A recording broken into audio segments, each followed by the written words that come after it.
Hello, everyone. I'm just trying to come online so that it's going to be a blessing for all of us together. I'm sure those parents out there, fathers and mothers who are stressed out and who are depressed, sometimes we are stressed out looking into our children, the way they have been brought up, or sometimes we have so much challenging situation, not able to handle our children well at home.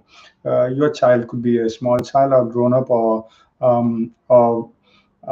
little adult maybe, but for all situations of our children, there should be some principles, some methods that we can follow, and by doing that, I'm sure we will be able to see some good fruits.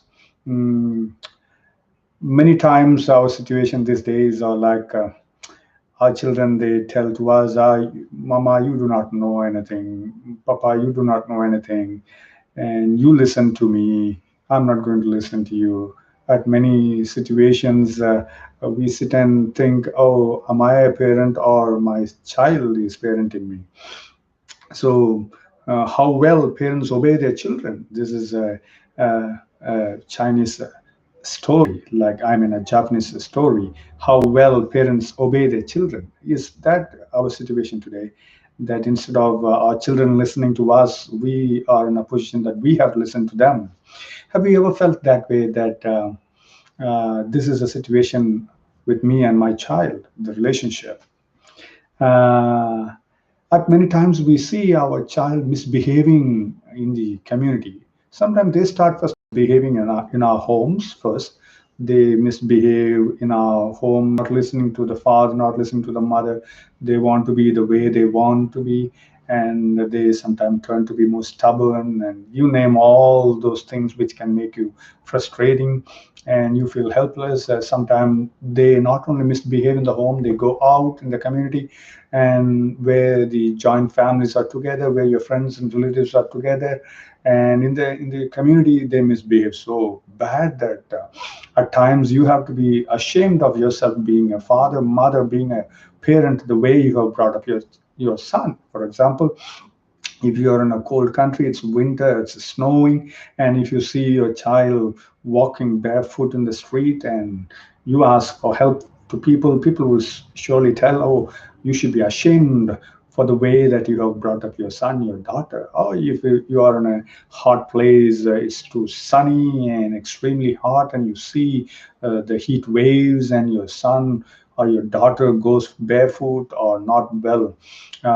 not protected, and then when we look into people ask for help, they will simply say, you have not grown your child in a good way, and we should be ashamed. At many times I've seen uh, parents being ashamed for the acts their children do in the community, in the place, in the public. So is that the problem? Today most parents are struggling to train their children. They are finding very hard.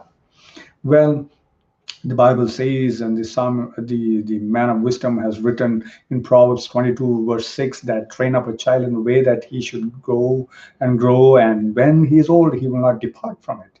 Yes, but how? How to train my child, how to bring up my child? There should be certainly some methods. Okay, most of the times we are all workers, either for the government or for the private sector, or a social worker or a spiritual worker, you name, or you're working for the nation. um, in terms of protection or in terms of serving the community, we do all work, and sometimes we are business people, businessmen working day and night, or you may be an office worker, you may be working in a big mall, you name whatever you may be. As parents, you may be working day and night to make some earning, to get some food, to find some place, and then buy your house and do everything. At times, we see parents living far away to a far country to make a better living, to earn a better money, so that they can have their own house, or they can educate their children, they can have what they want. But at the end of doing everything, you work day and night, and you have bought your land, you have bought your house, you have bought your car, you name everything, but you see into children, they are helpless. They're totally miserable. They have not been grown well. They have not had their education. They don't know how to behave in the community. At the end, you will see, oh, all the work that I did is of no use, because The child that I have brought to the world is of no use, and they have not been trained well. So our work has to first start in our home. We may be working outside to make our earning, to make our bread, fine, that's okay, but then still, what's the use of doing everything and I have not taken care or brought up my child in the a proper way, and in that way it's not going to be a blessing at the end. So we have to start our investment right in our home, giving attention and focusing our focus on our child, and that's an investment, and at the end we will surely see a beautiful result. So you may be a gospel worker, you may be a businessman, you may be a social worker, you may be working for the government, you may be working for the private, you may be a businessman, you may be located in different parts of the world for the sake of your work. But this is the time we have to sit and think, what is my child doing? Am I investing on my child in terms of being with them and then to see that they bring good fruit? How to train our child? How to train our children? Well, there should be certainly some principles, some methods that we can apply. In the health sector, there are some do's and don'ts.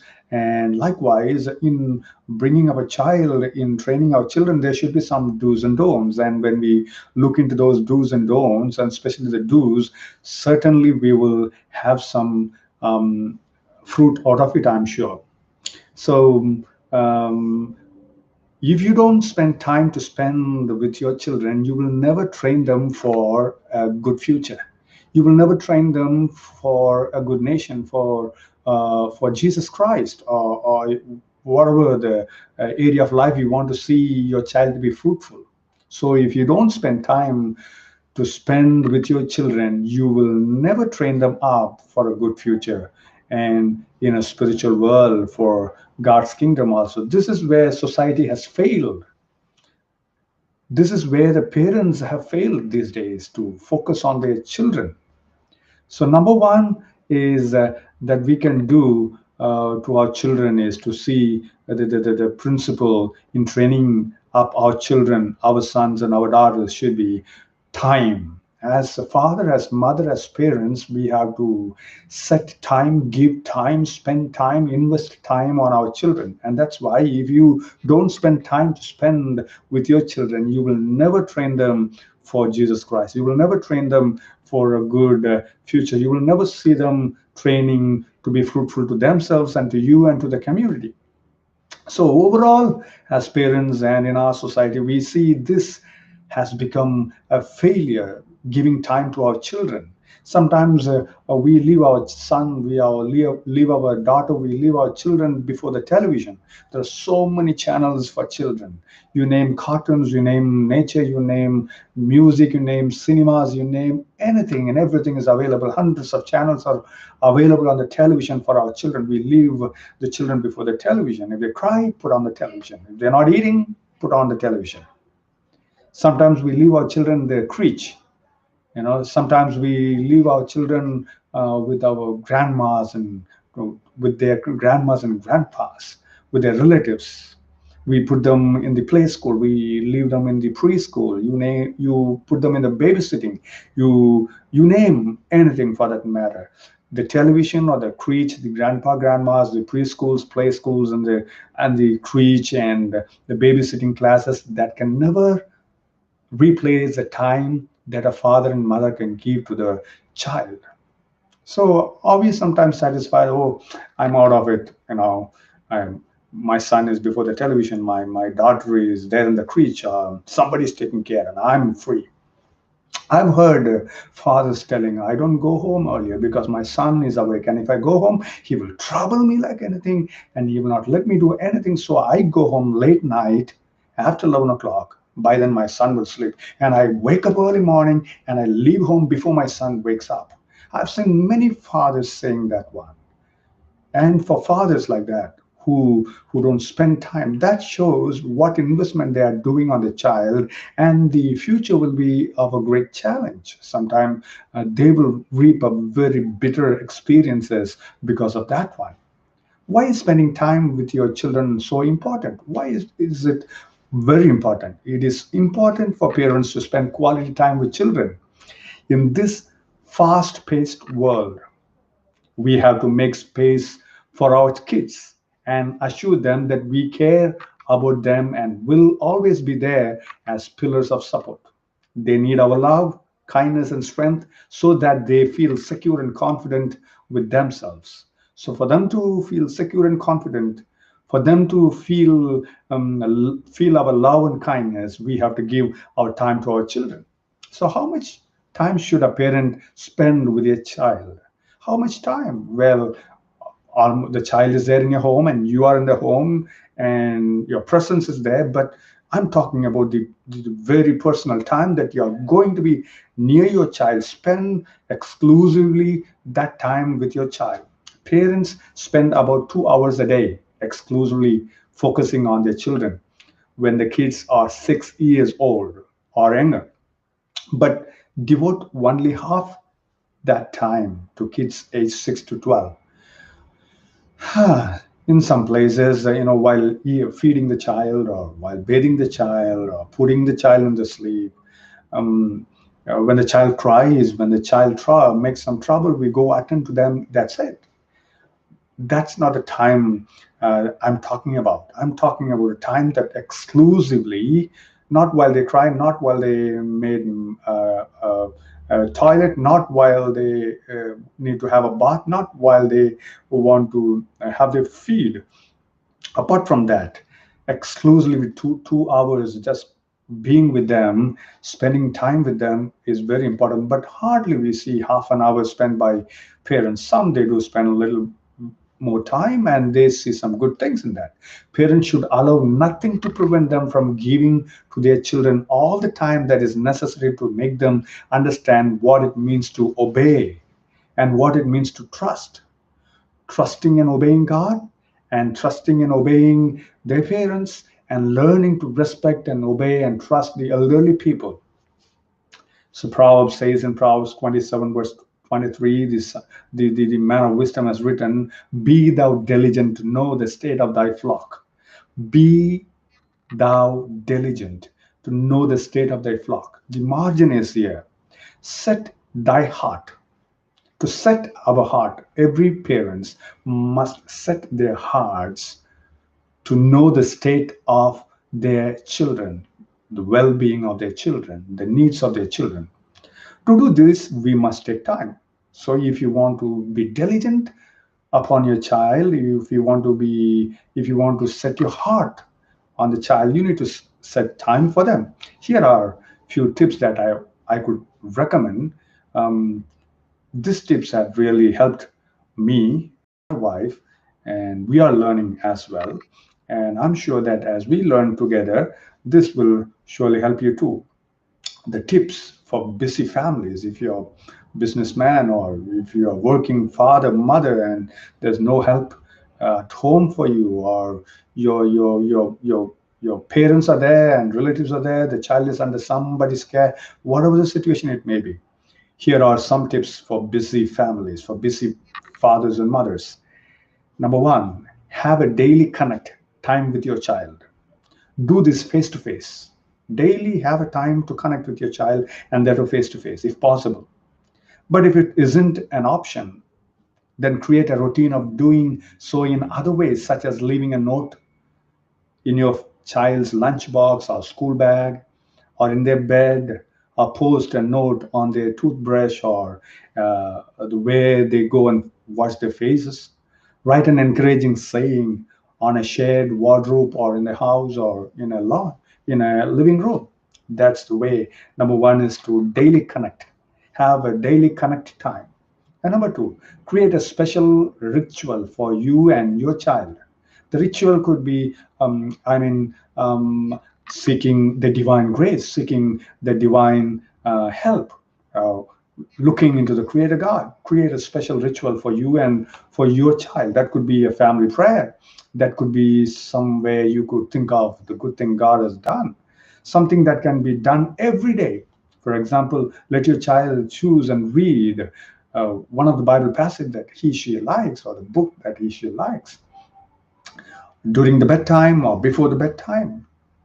And number three, tell your child you love her, love him every day, and tell her how important he is to you and how he makes you feel. And that's number three. Number four, reinforce positive behavior. We have to force positive behaviors to our children. For example, if your child completes his her course without any asking, their homework, their daily duties, acknowledge it with the words of appreciation. Even if you don't have that chance to do until the next day, use words of appreciation. Say thank you, you did very well, you did good. Learn to appreciate and thank your child for the achievement. And number five, make and eat meals with your children whenever possible. Sit together as a family and spend time with your child and sit and eat along with your child, with your children. If time is limited in a busy family, look for example, you can have meals that request very little preparation. Need not be a big preparation. Or grasp a healthy snack such as some oranges or mangoes or apples, and sit for a few minutes and chat with your child, with your son, with your daughter, and they are going to feel they are being loved, and that's going to be a blessing for the child and for the mother as well. And number six, schedule time for doing an activity of your child's choosing. Ask your child to choose something and schedule that time, and just do what the child likes. Be sure to follow through the activity without any distractions. The child may say, Mama, I would like to go for a walk in the park. Schedule your time and go just along with your child and go to the park. The child would like to maybe go for a cycling or play, or whatever the child requests, a swim or whatever. And when they schedule time for doing an activity with your child, climbing on the trees or making their own gardens, you name whatever it could be. And when you schedule time, be sure to follow through and complete the activity without any distractions. While the child isn't doing the scheduled time with you, don't use that time and say, I have got a phone call, I need to cook, I need to do this, I need to do that. And don't distract by anything. Just give the time to your child. And number seven, play with your child. Playing with a child is going to help you, empower you. If you are stressed or depressed, just see the child, spend some time with the children. That's a blessing. Even if it's during bath time or outside before you drop her to the school or to the preschool, every little bit of time makes a positive impact. So try to try to play with your children. When was the last time that you played with your child? If a boy, maybe the boy loves playing with a ball or cricket or football, um, cycling, something adventurous. If it is a child, daughter, then the feminine related games, the games that which will empower your child. Play with your sons, with your daughters. Number eight, laugh and be silly with your child. Don't be always be serious. Every time serious, serious, study, study. Don't do this, don't do that, do this, do that. Every time showing the anger face, every time showing like a military, every time showing as a big officer like the school teacher, the school headmaster, or the principal, always being serious. No, learn to laugh and be silly with your child. And by doing that, you're giving time and it's going to be a blessing for the child. And number nine, turn off all the technologies. To spend time with your child, turn off technology when you spend time with your child. Try not to text or call answers or answer any phone calls. Scrolling through the social medias or watching television when you give time to your child. Switch off all those things and you be there. Number 10, just be there with your child and enjoy every single minute. Being there beside your child and just letting your child know that I am there this time, I'm with you. Mama, Dada, we are with you. Oh, the child is going to be empowered. You might ask, What's the benefit if I'm going to give my time to my child? What's the benefit if, as a family, we give our time to a child? There are certainly benefits. I could number a lot. You could search a lot. You could name more than what I'm going to number it right here. Number one, the benefit of you giving time to your children is it's going to strengthen your bond with your child. It's going to strengthen the family bond by giving time. Number two, by spending time with your child, it will improve the child's academic performance. You're going to watch every time what the child is doing. And by giving time, you're going to surely help your child's education in clarifying their doubts, helping them in doing their homework. So spending time with your child will improve academic performance. And number three, spending time with your child will help the children to develop parenting skills.